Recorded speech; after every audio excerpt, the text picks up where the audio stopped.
Team coverage across protests here in our state. Fox 61's Brian Didlake in Hartford. Carmen Chow live for us in Avon.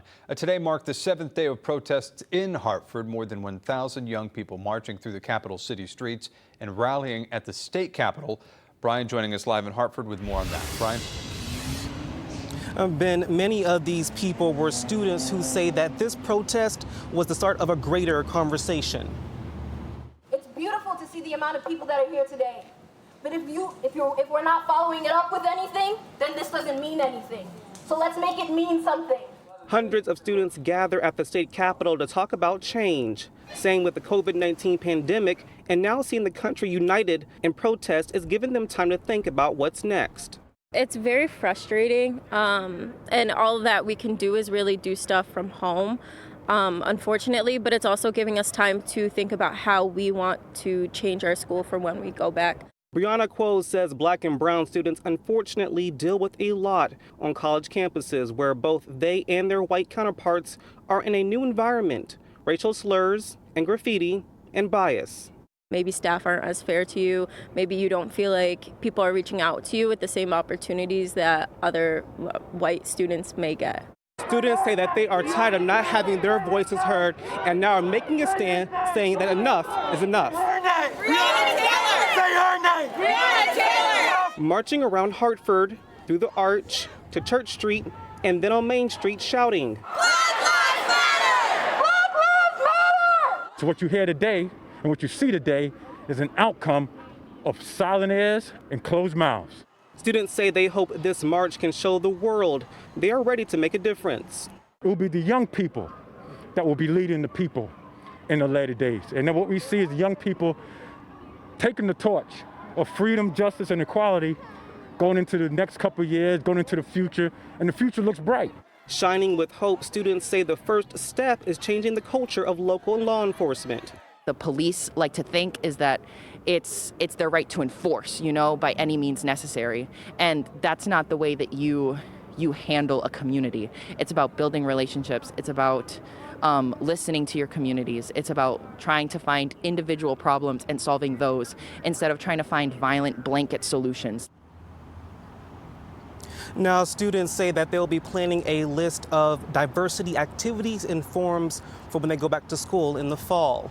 We're live in Hartford. Brian Didlake, Fox 61 News. Brian, thanks. And while we have you here, you were watching that memorial service along with me and all of our viewers.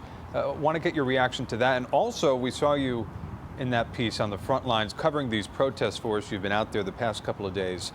As a journalist, what has that been like for you, walking alongside these protesters and telling this story as a whole?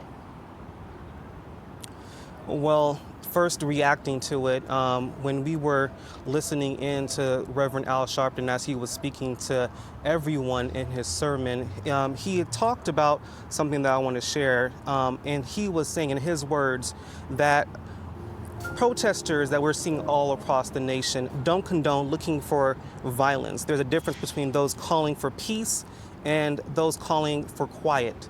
And I just want to elaborate on that real quick when he was talking about that, because for the most part, when I'm on those front lines, it is peaceful.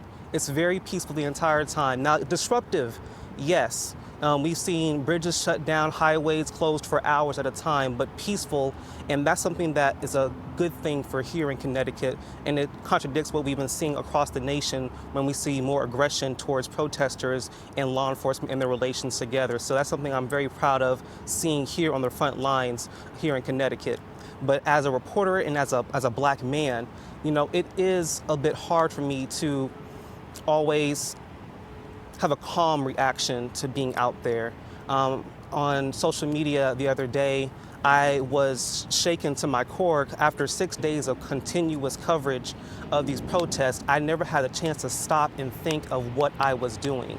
And not in the sense of, news coverage, because all that was, nice, fair, and balanced, but more so how it was affecting me as an African-American man. And it's hard.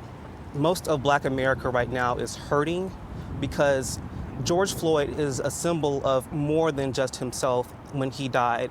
He is a symbol of people that look like me, people that look like my family, people that look like my friends. And back home in Memphis, Tennessee, he encompassed so much more, and seeing his death played out the way it did shook me to the core. Honestly, it shook me to the core. And having his memorial now just symbolized that we need, as a country, to have a greater conversation. And protesters here even enlightened me on this past Tuesday that it's time to start having uncomfortable conversations about race and equality, because there's a great divide right now. And as Reverend Al Sharpton said in his speech, a new season is here, and I believe that season really does start now, Ben. As you said earlier, Brian, the way to heal is having those uncomfortable conversations, and we'll continue to do that. Brian, thank you very much. I want to turn to